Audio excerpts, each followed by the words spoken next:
Happy Sunday, ladies and gentlemen, and great to see you back to Kenyan Media YouTube channel. And as usual, I'm going to be your host, and thank you so much for your great support always on this platform, because your time is not taken here for granted. Now, my fellow Kenyans, things are still getting complicated under William Samoei Ruto's government. They don't know what to do because the youth in the Republic of Kenya have now organized another protest, another nationwide protest in the Republic of Kenya, which is now less than 2 weeks as from now.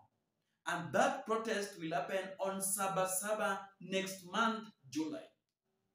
They have now decided that they will not let President William Samoei Ruto sleep until that day that William Samoei Ruto will agree that this country is in anger.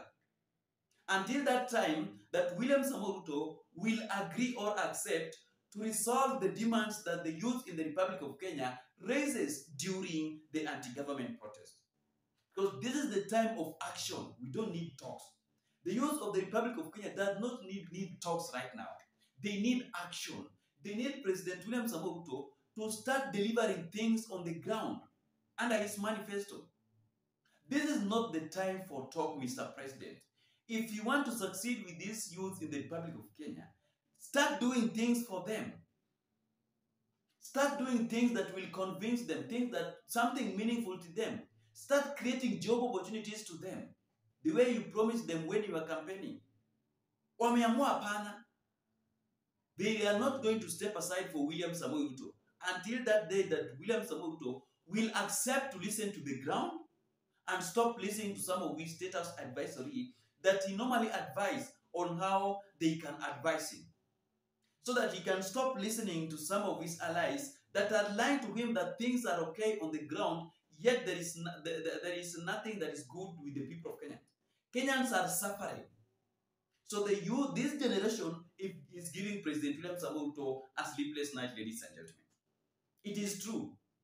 This is the time for action, but not the time for stories, but not the time for talks. The youths are now needing action. And besides that one, let me shock you, ladies and gentlemen. Kipchumba Murkomen is now coming out to deny the statement that he delivered earlier this week on Thursday after patrolling. He gave them the order of shoot to kill for anybody who will come near police station. Then now, he's now denying that he did not deliver such a statement. I want you to watch these two videos so that you can understand how this government of William Samoei Ruto is fooling the people of Kenyans. Wakishasema hivi, wanageuka.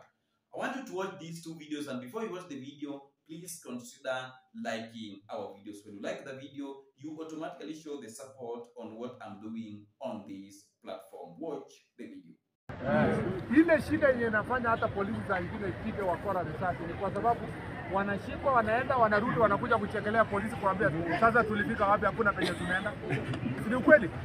Na tumeambia polisi mtu yoyote mwenye atakaribia police station piga yeye risasi.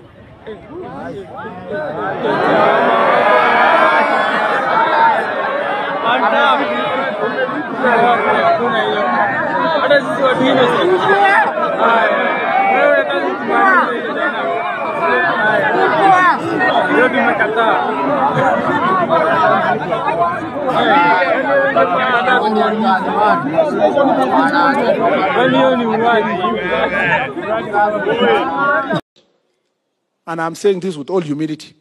I cannot order an Inspector General of Police on anything because the Constitution denies me to do so.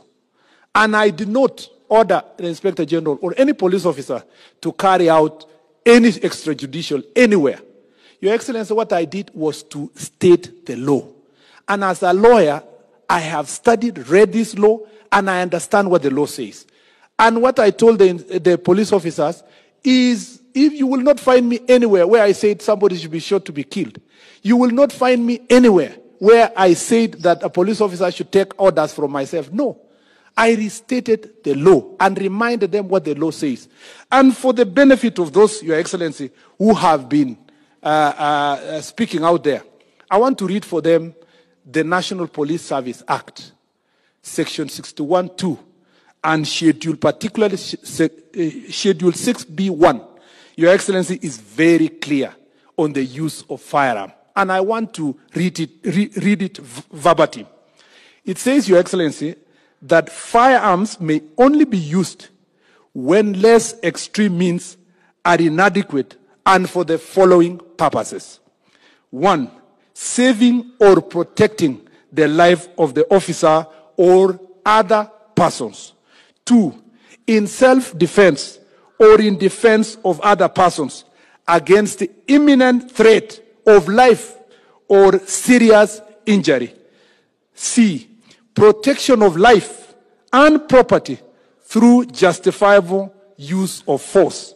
D, preventing a person charged with a felony from escaping lawful custody. 5, or E, preventing a person who attempts to rescue or rescue a person charged with felony from escaping lawful custody. Your Excellency, I'm not the one who wrote the law. The law says a police officer, when faced with a situation of a threat of his life, must be able to use the firearm. So that is what is happening right now in the Republic of Kenya. The youths have decided that they are not going to give this government of William Samoei Ruto a chance. They are not going to step aside. After the nationwide protest that really stressed the government of William Samoei Ruto, they are again organizing another protest. Back to back. Until that day that William Samoei Ruto will accept that now I'm going to resign as the president of the Republic of Kenya, or I'm ready to resolve your problems. I'm ready to deliver to the people of Kenya. I'm ready to deliver that to the citizens that are living here in Kenya. Without that one, the youth will not step aside for William Samoei Ruto. This is not opposition leaders. Ruto need to understand that the Generation Z are not opposition leaders, because you cannot have handshake with them. Will you have handshake with 30 million youths, 15 million youths in the Republic of Kenya? This is not opposition like the one for Raila Amolo Odinga. Yenye wataenda maandamano 1 week, 2 weeks, then later on wanasema enough is enough, wacha tuende to join hands na William Samoei Ruto ili uchumi iendelee. Hakuna. You cannot have handshake with them. The only handshake that William Samoei Ruto can have with the youth in the Republic of Kenya is to resolve their problems. That is the better solution. It is true. That is the only way that William Samoei Ruto can solve the problems of the youth in the Republic of Kenya. Without that one, things will be tough, will be more tough to the government of William Samoei Ruto as we are approaching the next general election.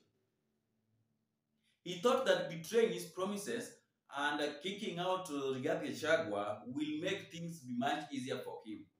Because we all know that Ruto had a wonderful narrative that really attracted the youth in the Republic of Kenya during the campaign of William Samoei Ruto. Hustler Nation, Mama Mboga, tutainua Mama Mboga, youth will have job. No, those things were just to attract the youth.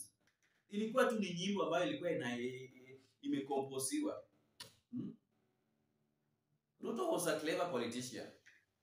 Akishawaingiza wananchi box wakampigia kura, akaanza kuona kama matako yao. Yani Ruto is just seeing the people of Kenyans like fools. Alafu anatuliza, mnataka niende wapi? Wapi? Kwani hujui Sugoi, Mr. President?